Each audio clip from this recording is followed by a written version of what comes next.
Good evening, everyone. Another very cold night, so welcome to you who've made it, and welcome to all those who've stayed at home and are nursing a glass of gin in front of their computers. Our speaker this evening, who's, by the way, come all the way from Italy, specially.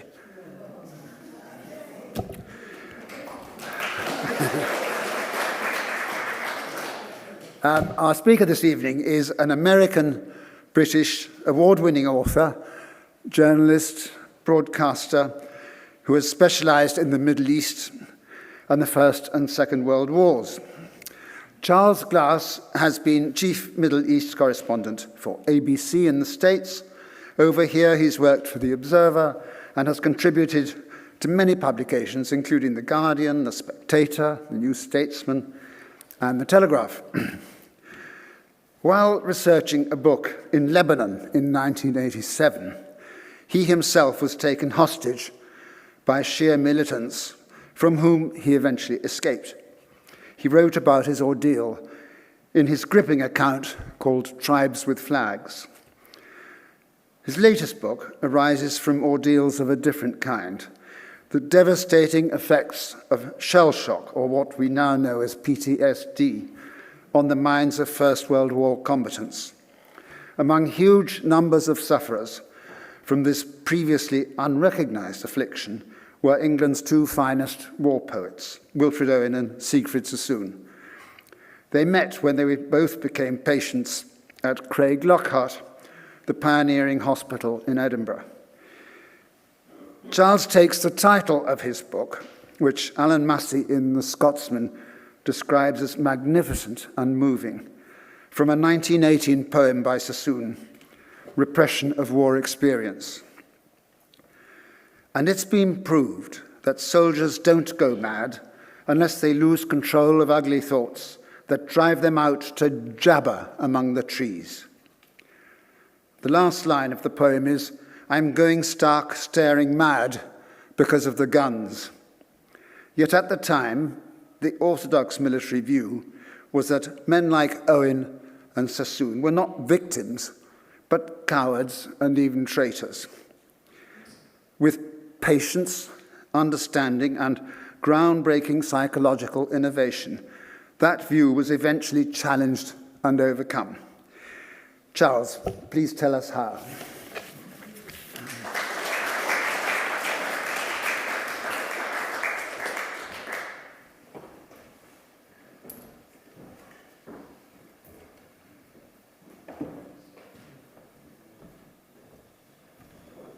Thanks, Trevor, for a glowing introduction that I'm not entirely deserving of.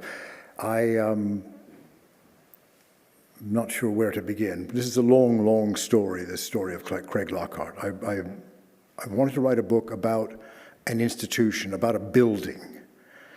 And the building was originally a hydro for dyspeptic Scotsmen in Edinburgh, so that they could come and have treatment, relaxation, and no therapy, but a week or so away from the filthy air and the contentiousness of Edinburgh. And it was built in the 1880s, at a time when they were building a lot of hydros across Scotland. It was quite an ugly building, but beautifully done, huge pseudo-Renaissance pile with 180 rooms for all of these guests who would come. When the war began in 1914, the War Office made a startling discovery, and that was that about 20 to 25% of the wounded men who came in in the front lines wounded were not wounded at all. They had no scars, no bleeding, no sign that they'd been hit by a bullet or by shrapnel, but they were completely incapacitated. They were either blind, mute, paralyzed, shaking, and they had not experienced anything like this in warfare in these numbers. This was modern warfare. This was the effect of high-velocity artillery. This was the effect of living underground for months at a time in terror of your life, and your only way out was when they blew the whistle and said you were going over the top to confront the barbed wire, the machine guns, the landmines, the German artillery as you came across, with no hope, by the way, of overcoming the German defenses on the other side. That was your way out. So what this produced was something called the fight or flight syndrome. And this was particularly problematic for junior officers who had to lead these young boys to their deaths or to their dismemberment, because they had to fight, either do their duty. This is what they've been trained to do. This was their absolute obligation. And yet, deep down, you have this need to live. So do you go forward or do you go backward? And many of them didn't do either. They stopped, and without any conscious decision on their part, they couldn't move at all. They couldn't go and face death, and they couldn't run away and be cowards. And when they were then taken away from the battlefield and taken to the casualty clearing stations, the doctors couldn't treat them physically because they didn't have an obvious physical ailment. They had to send them for treatment to Britain in mental hospitals. But at the time, there weren't enough mental hospitals. There was only one military mental hospital in the whole country. It could only treat 20 officers and about 100 enlisted men, because in previous wars, there had been mental breakdowns. There had been mental breakdowns in all wars. There were mental breakdowns in peacetime.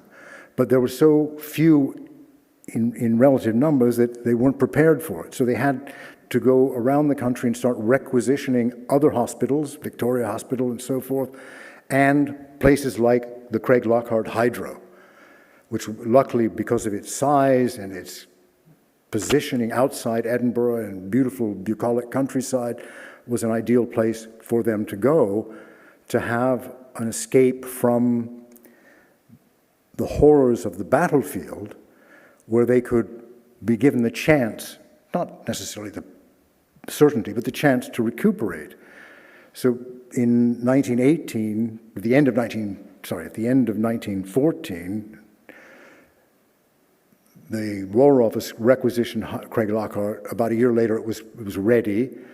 They hired two of the best neurologists, cum psychologists in the country, Dr. Arthur Brock and Dr. William Halse Rivers, to be their two lead psychiatrists. And they began from day one to treat these young, it was only for young officers. It was not for the enlisted personnel were really not very well cared for in other hospitals. They were given electroshock therapy, cold baths, forced treatment, or, as we know from the history of the court-martialed for cowardice, when in fact they weren't cowards. They had just mentally broken down, and 303 of them were ultimately executed during the course of the war. Later, I mean, in our lifetime, exonerated. Maybe in my lifetime, maybe not in yours. In our lifetime, exonerated because now we supposedly know about the effects of warfare on the human psyche. So when Craig Lockhart opened, young officers came. Brock and Rivers began treating them in very different ways. William Halse Rivers was a leading anthropologist as well as a neurologist. He had written some of the pioneering books on the people of the South Sea Islands, on the Naga people in India, on peasants of Egypt. He'd done field work in all of these places, which gave him an understanding of people around the world, which made him, certainly for his time, an anti-racist. He said, after working in these places, I no longer believe in the great white God. I find the South Sea Islanders every bit as interesting and more intellectually capable than most of the people I know in England. So he was a very special man for his time. Dr. Arthur Brock was a Scotsman who had worked in tuberculosis hospitals, and he had found in the course of his time in the tuberculosis hospitals that leaving men in bed to do nothing led them to languor and not recover. So he came up with the concept of something called ergotherapy, work therapy. That they had to do work, they had to participate in their communities, they had to go out and actively engage with the world in order for their minds to recover. They still had to confront what problems had brought them there, but they had also to do something more. Rivers was not interested in ergotherapy. Rivers was a man who believed in talking therapy. The young officers who came to him, like Siegfried Sassoon, were expected to talk about, first, their experience in war, and second, their dreams. He was a great dream analyst. He used to analyze his own dreams as Freud did. He was also a great student of Freud. And interestingly, both Brock and Rivers had studied in Germany, which was the leading country before the war in psychological research and development. So Rivers, one of his earliest patients was Siegfried Sassoon. Sassoon, interestingly, had not broken down at the front. Sassoon was a very brave officer. He'd won the Military Cross. He had not shown any signs of what was called shell shock at the time, no palpitations, no blindness, no mutism. What he had done was he had been physically wounded. He'd been shot in the shoulder. He'd been sent back to Britain for treatment, and while in hospital, came to the conclusion that there was something wrong with the war, that Britain's war aims were unjust, that Britain actually had territorial claims on Germany that it wanted to bring to pass by winning the war, and that France similarly wanted Alsace-Lorraine back, wanted German colonies in the South Pacific, that Britain wanted German colonies in Africa, and he was heavily influenced by Bertrand Russell, Philip and Ottoline Morel, and the whole group of pacifists who were opposed to the war. So when he was called upon to return to duty, when he had recovered from his wounds, he wrote a letter, which he called his protest, saying that he would not serve. And this was a shock to the British establishment. I mean, Siegfried Sassoon was a published and well-recognized poet already. His first cousin was the aide-de-camp to the British commanders in Europe. And that same cousin was a member of Parliament. He knew the entire British establishment. And the War Department thought that court-martialing such a man, such a war hero, such a famous poet, such a well-connected person, would bring the whole war into question. So what did they do? Well, what did the Soviet Union do when somebody opposed them? They said he was crazy. He demanded a court-martial. They refused to court-martial him. They gave him a medical check and said he was mad and he had to go to a mental hospital. So he was sent, instead of to prison, he was sent to Craig Lockhart. In the meantime, a young man, lower middle class, Wilfred Owen, whose father was a railway inspector, who was an unpublished poet, unknown person, did have a nervous breakdown. I mean, he went through hell at the front in the first year of the war, and for his first year of the war. He enlisted very late. In his first year of the war in 1917, he was underground for 3 days under constant bombardment when he'd fallen into a hole. He went back to the front. He never asked to be relieved of duty. He went back to the front, and then he got stuck in a railway siding for 2.5 days being shelled. He couldn't move, and a fellow young officer that he'd known had been killed there a couple of days before, and this young man's body was in shreds all across the barbed wire in front of him. So day and night he sees this, he's under bombardment. When they finally find him and he bring him back to the regiment, he wants to go on serving, but his commanding officer saw him and he's like this. And so they sent him back to Britain. They sent him to Craig Lockhart, and he was treated by Dr. Brock. While these two young officers, Sassoon and Owen, are there, Owen learns that Sassoon is there, and he already admires him greatly. He's one of his favorite poets. He particularly admires his war poetry and says he's the only poet who's writing true poetry about what the people at the front are experiencing. By the way, you have to remember that at this time, the War Office sponsored official poetry. Hundreds of British poets every day were publishing in all the newspapers jingoistic poems, whether it was Kipling or Hardy or any number of the poets we respect most, from an older generation who didn't fight the war, were writing about how wonderful war was. And suddenly Owen reads Sassoon, who was somebody who was living through it, and it rang true for him. So one day, and Owen is a very shy, young 25-year-old kid. Sassoon was 32. He ordered a half dozen copies of Sassoon's book, The Old Huntsman, tremulously knocks on Sassoon's door.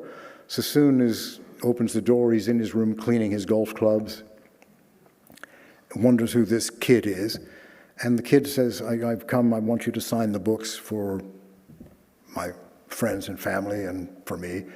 And they get to talking, and Sassoon and Owen starts telling him about his own poetry, and he's kind of interested. And then, before he leaves, he's saying, could you sign this one for me? And he does. And then, just as he's leaving, he says, by the way, I'm a poet too. And Sassoon forgot all about it. But as the weeks go on, they start meeting almost every day. And Sassoon, who very much resents being in a mental hospital because he feels he's not crazy, he feels he's not like all these trembling young officers, he's fine, he's a political dissident. He starts to go crazy himself. Because he's in a madhouse. And he starts to rely on Owen for emotional support. And he starts to rely on Owen to help him improve his own poetry. They start exchanging poems with each other and making great improvements in each other's poetry. It was a very fruitful relationship, which began as a master and pupil and then ended with them as equals. I mean, Owen fell in love with Sassoon. They were both homosexual, but chaste homosexuals. But he fell in love with him emotionally, and he became the most important. He said he's the most important person in my life. While Rivers is treating Sassoon, Rivers finally agrees with Sassoon that he was staying in Chelsea, and Owen heard that he was in London and gets a leave of absence to come and visit him. And Sassoon says, I don't want you to go back to the front. And he says, I won't. And in the meantime, Owen, who's been released from Craig Lockhart as more or less okay, at least for home duty, not for overseas duty, more or less okay, is then given permission to go back to the front, which is all he wants. He wants to prove himself. He wants to prove himself to the officers who thought he was a coward. He wants to prove himself to Sassoon, who won the Military Cross, as a great hero. He wants to prove himself to his family that he's not a complete waste, that he hasn't just broken down. So he goes back to the front. And 4 days before the armistice, he was killed leading his men across a canal, shot down by German machine guns. In the meantime, he has also won the Military Cross. It was only a month after the war that Sassoon learned that Owen had been killed. And he was devastated because he had told this young man not to go back. He was afraid that this would happen. He did not want him to go back. And then for the rest of his life, Sassoon edited the first edition of Owen's posthumously published poetry and said that Owen was the better poet, better than I was. And so there was a great friendship born of this. But in my book, it's not a book just about Sassoon and Owen. It's about most of those young officers who came. Max Plowman, who arrived originally came originally into the army as someone who, a great crisis of conscience, whether he should serve or not, and then he thought ultimately he had to serve because it would be wrong to let someone serve in his place. But after a long time of serving at the front, he thought the war was evil. He was sent to Craig Lockhart. He was treated by Dr. Rivers. He was finally pronounced fit to serve again, and then he refused. So therefore, he could be court-martialed. Unlike Sassoon, he was a nobody. They could court-martial him. They did, and then he was finally ended up here, or not near here, living in Hampstead, and was kind of on permanent, what is it called when you're permanent remand. So he never actually had to go back, and he was never actually convicted. There were many stories like this of young men who were in ambiguous positions, ambiguous situations. So by the time the war was over, Craig Lockhart's record was extremely good compared to all the other mental hospitals in Britain. They managed to send about half of their officers back to fighting duty, another quarter to home duty, and another quarter who were completely hopeless. I mean, they were so destroyed by the war, they were never going to survive. I came across the accounts of young women whose grandfathers, 40 to 50 years after the war, whenever they would hear the backfire of a car, would jump under the bed trembling. They never got over it. Dr. Rivers wrote about one man who, during the fighting in France, was blown into the air by high-velocity artillery, blown into the air, thrust down upon the ground into a dugout next to a dead German with his face buried in the German's entrails, and the German's entrails were in his mouth.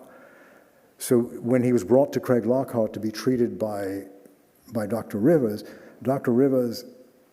noticed that every time this man ate, he vomited. He could never eat again. And Rivers, who was an extremely conscientious man, probably his own health suffered, he was so conscientious about caring for these boys, had to admit that there was nothing he could do. I mean, this was an experience from which you do not recover, at least within what he knew of psychiatry and neurology and the human mind in his time. And they had to release him to the hospital to go back to his own family and ultimately to a county lunatic asylum. So there were victories and there were defeats. But even when there were victories, and this is something that Rivers wrote about, there was a terrible guilt. I am curing a man to send him back to die.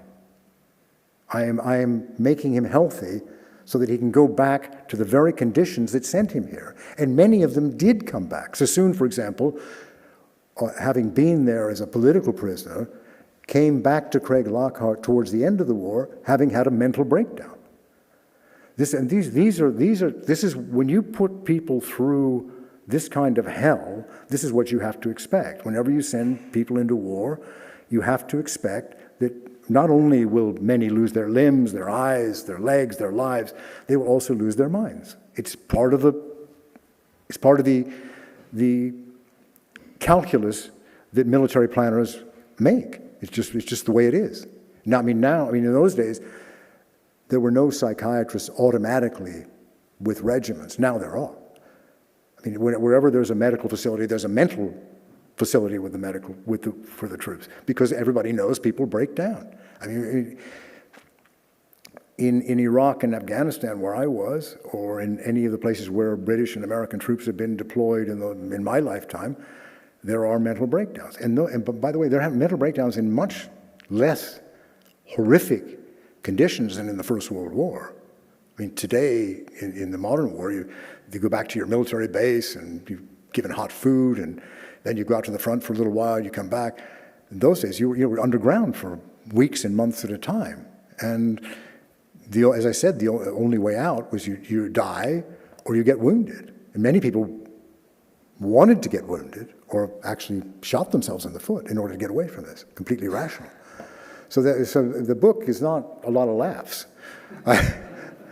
Although there are some funny moments, because the soldiers, in a very endearing way, every week there was a Saturday concert. They put on plays. They wrote plays. They entertained themselves. They played sports. They did everything you do as if you were at a summer camp. And that was kind of part of the therapy, but also just part of human life. You put 200 officers together, young men, they've got to do something. They can't just talk to their psychiatrists all the time. So they did have these plays, some of which were extremely good. Nothing None of them actually became actors and ended up in the West End, but they got good reviews, and people from Edinburgh used to come and see it, and some of the people in Edinburgh used to take part in the plays with them. I mean, to the credit of the people of Edinburgh, I don't know if anybody here is from Edinburgh, they gave a lot of support to Craig Lockhart. They gave a lot of support to those young people who were there. When the Craig Lockhart patients would go into the city, they had to wear a blue armband to show that they were from the mental hospital, which was embarrassing for them. But the people in Edinburgh were not calling them cowards and not being ashamed of them, even when, as often happened, when was it the 1 o'clock gun that goes off? When the 1 o'clock gun went off from Edinburgh Castle, they would suddenly, walking down the street with a girl or something, suddenly just panic.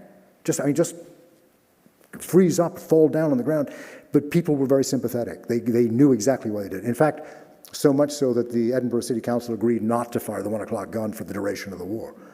So it's a story of horrible tragedy, but some redemption as well. Anyway, so that's it. So if you have any questions, we can kill the rest of the time with your questions.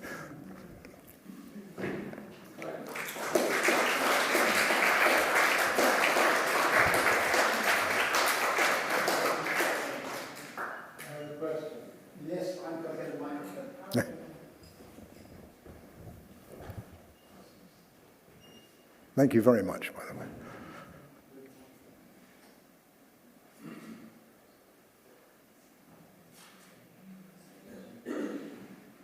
Because we won't hear your question, and it's because the people watching at home need to be able to hear what you're saying. Thank you very much, Charlie. That was very illuminating and riveting. I had a question. When you were writing this book, were you ever struck by similarities with colleagues or even yourself covering these dreadful situations in the Middle East, being taken prisoner? Did you ever feel that you had a particular understanding of these poets because of the stresses and strains and traumas of your own job? I would like to say yes, but it's very difficult. As you know, as a journalist, when you're covering conflict, and you, Alan Cowell from the New York Times, and I have both covered most of the wars of our lifetime, we have an advantage that a soldier doesn't have. When things get bad, we can leave. We can run away. We can go back to our hotel. We can find some shelter. A soldier does not have that option. That's why when it came to us with flight or fight, flight was the reasonable thing to do. Then we can still get up in the morning and try again. A soldier doesn't have that option. So we weren't in the same predicament. Many of our colleagues do have PTSD, that's true. But most of us don't. And most soldiers don't, by the way. I mean, we're talking about a minority of the casualties of all the world wars. A minority of them break down. To this day, we don't know why some break down and some don't. There have been many, many studies done, but there's no definitive conclusion. They used to think it might be in their family background or so on. Who knows? I mean, sometimes someone can take so much stress and someone else can't. I mean, a very interesting thing happened to me the other day, in Italy. I had just come back from Beirut, where the Israelis were massacring people as usual, and it didn't bother me. I was in Beirut. I'm fine because I've covered many wars in Lebanon. I was in my garden in Tuscany with my Italian teacher, because my Italian is not very good. I'm trying to get better. And we were talking, and suddenly there was a helicopter overhead, which is unusual. I've never heard a helicopter there before. And suddenly, inside me, I was trembling. I couldn't show it to my teacher. I couldn't quite get it, but something about that just triggered something inside me from what I'd just seen in Lebanon. It finally caught up with me that you suddenly get scared. And it was nothing to be scared of, but there it was in my own, and that's the first time something like that has ever happened to me. I hope it never happens again, but you never know.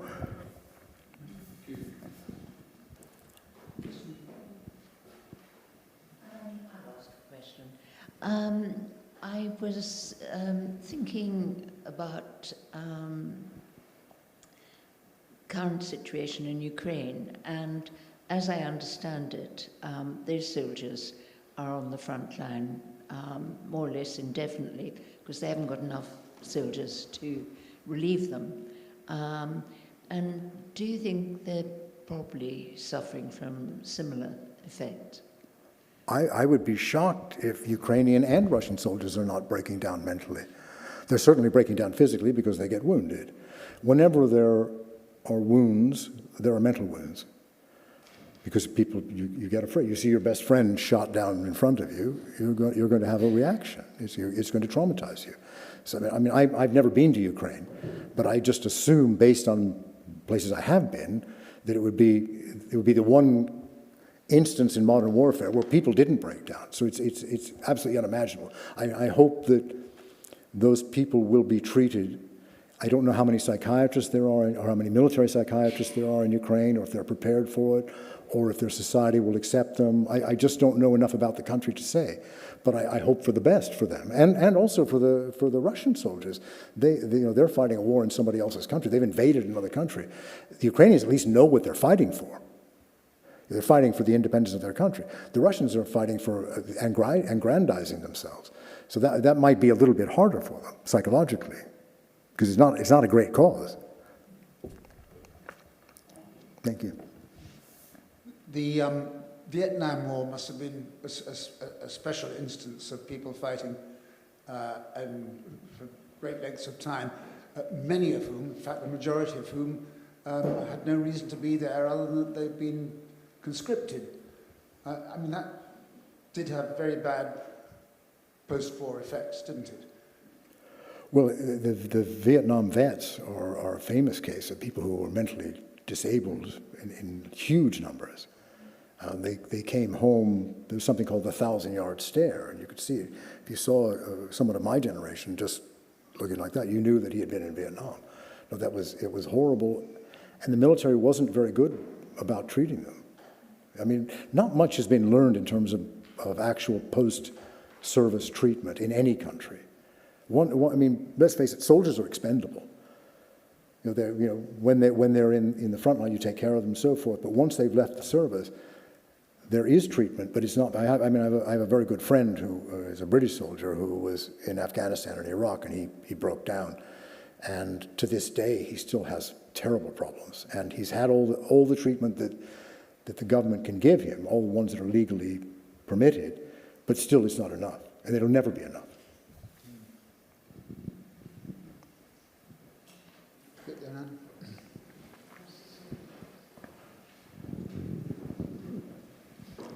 I was wondering whether any studies were done on how families coped with people coming back. Maybe now they are helped, but in those days the guys would come back and they weren't in hospital, but they had to return home. And how did families cope with that? Well, those are two questions. One, there have been no studies that I know of about the families. There may have been, but if someone knows about one, tell me. But I don't know of any, certainly not after the First World War. After the First World War, there was a government parliamentary committee that went into great detail on nervous breakdowns in battle. And they came up with lots of worthwhile recommendations and conclusions, which had all been forgotten by the time of the Second World War. In terms of the families, yes, I've read about the families. In fact, I even spoke to some people whose grandfathers were at Craig Lockhart, and they had a terrible. They were on their own. Nobody came to help them. Nobody came to explain to them what was going on. And if anybody did any comprehensive study, it may be in a medical journal somewhere, but I haven't come across it.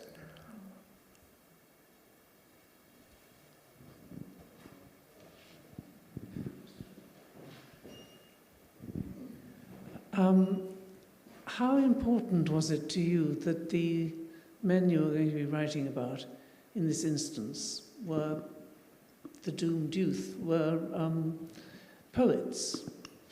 Well, they weren't all poets. I mean, I was speaking about the poets tonight. Well, I mean, a very small minority were poets. Well, I'm sorry, the main stories Yes. are those of Sassoon and Owen. And Max Plowman, who also Yes, was a poet, Max a Plowman. lesser poet, but a poet. Okay. Yes, yes. But when you were thinking of writing this book about a building and an institution and what was done there and what was achieved there by these particular doctors, did it have an appeal for you that you were going to be writing about poets? Well, it had a very strong appeal because they were very interesting men, and because of their poetry, we know how interesting they were. After I started doing research for the book, when I thought it would be a good idea to write it, I read Pat Barker's Regeneration trilogy, which covers this ground in fiction, and beautifully. Beautifully. And so that reinforced my belief that this would be a very interesting story to tell. Because hers was a novel, mine was the true story. And while I was writing the book, she had written about something that Dr. Rivers did that on his holiday from Craig Lockhart, that he had gone to London and seen a rather well-known Canadian psychiatrist at Queen's College, London, who famously believed in electroshock therapy. And in her book, Rivers is just horrified by the sight of these young boys being electronically shocked and treated, so much so that this man would say, "I'm not going to turn this off until you stop stammering." And it worked. It worked.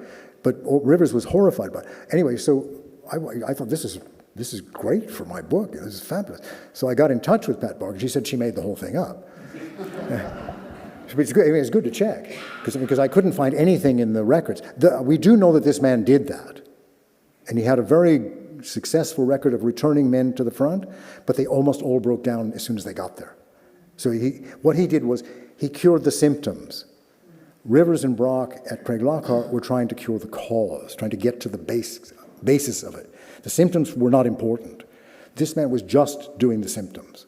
So someone who was shaking, he would shock him until he stopped shaking. Okay, so I suppose once you're being tortured, you'll do anything. Then they could go back to the front, and then they came back again. So, but I mean, I was very grateful to Pat for telling me. Am I right to assume that pilots and sailors were less afflicted by these sorts of traumas?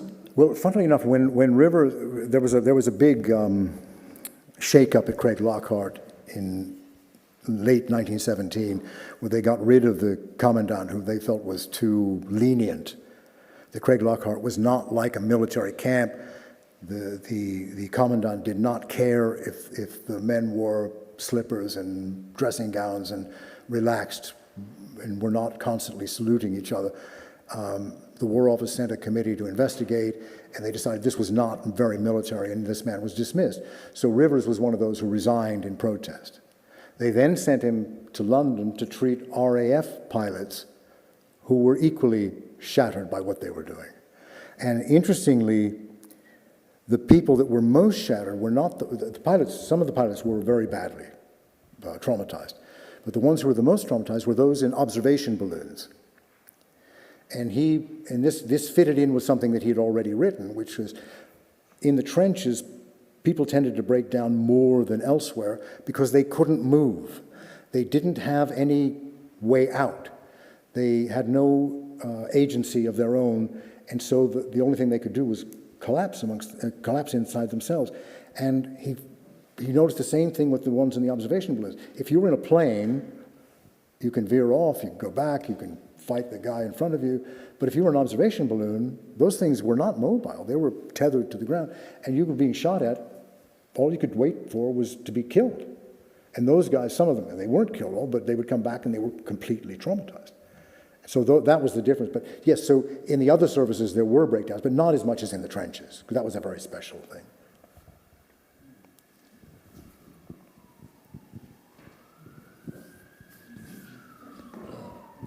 Thank you very much. Can I make an observation? I'm over 80, and I've not been subject to conscription, and I think our generations have been extremely fortunate never to have to face that as an issue. and I'm in no way minimizing the issues you're talking about and addressing, but it's also the case that many folk that I know of who were in the Second World War, and indeed the First World War when I was much younger and speaking to them, they were very reluctant to talk about their war experiences. Now, whether it's that they were fortunate in the sense not to have had experiences to the extent of the folk you've been speaking about, but it's very remarkable, and certainly when you hear soldiers at the ceremonies which have taken place annually recently, and they do not want to talk, and I had an uncle who was a member of the Royal Warwickshires, and he went through some horrendous times, as I understand it, but he did not want to address them or discuss them. So, I mean, there's a very broad sense of awkwardness and anxiety and concern about experiences that people cannot talk about. Well, there is also the factor that those who weren't there won't understand. So if they had talked about it, they might feel that the person who was listening would just not get it. They could talk about it perhaps with their colleagues, the ones who were with them, but not with others. And it was a generation that didn't talk about feelings, except maybe with their psychiatrists if they were lucky enough to go to one.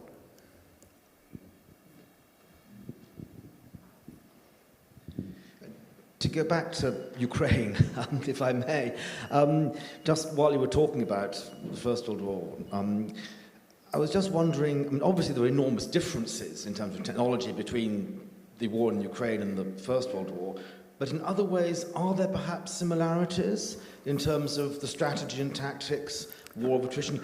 Can you say in any sense, is there any sense in which aspects of the Ukraine war might be throwbacks to the First World War? Well, in that both wars have introduced new technologies. In the First World War, it was, until the First World War, you did not have high-velocity shells. You did not have aircraft bombing you. You did not have poison gas. So all these things were new. People had not dealt with them before. They didn't know how to defend against them. They did not have tanks, until then. So in Ukraine now we've got drones. We've got new types of missiles on both sides. So they're adapting mentally to new technological advances. In that way, I think they're similar. Also, when I see pictures of the trenches in Ukraine, they look like the trenches of the First World War. Trenches look like trenches. But they're, as in the First World War, these trenches are becoming permanent. And the poor guys who are stuck there for the duration. And that must be disorienting, to put it mildly. That when am I going to get out of this? When is Victory Day? Or surrender? When's the armistice? Nobody knows in this war. Nobody knew in that war. Which is also, if you see no way out, it's not good for morale.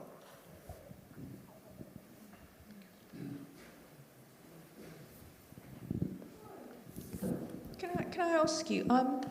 I've read Vera Britton's book about her life and in the First World War, and there are many nurses. Can I ask if what they felt, the traumas that they felt, seeing these young men coming out and wounded, and if there's anything about the nurses and how they felt? Well, in Testament of Youth, as she was a nurse, and she wrote about her experience and her family's experience. At Craiglockhart, one of the most horrible aspects of Craiglockhart was that late at night, the screaming of the men was so loud, their nightmares, screaming up and down the corridors, that the nurses used to leave weeping. Because these young men that they were treating during the day seemed fine, and then they would just hear them yelling at night, and it was too much for them. On the other side, at least two of the nurses I know at Craiglockhart married officers that they were treating. And those marriages lasted. I don't know. They're normal human beings seeing other human beings suffer. Those who are empathetic and compassionate will feel something, those who are not. And there were some who were, nurse ratchets. They tough as nails and they didn't care about anything. But there were some who were not. One more question? I think it's time for wine now. Oh, bravo. And for book signing. Thank you so much, Charlie, for coming Thanks, all this way and enduring our weather and being so fascinating about this topic. Thank you. Thank you very much.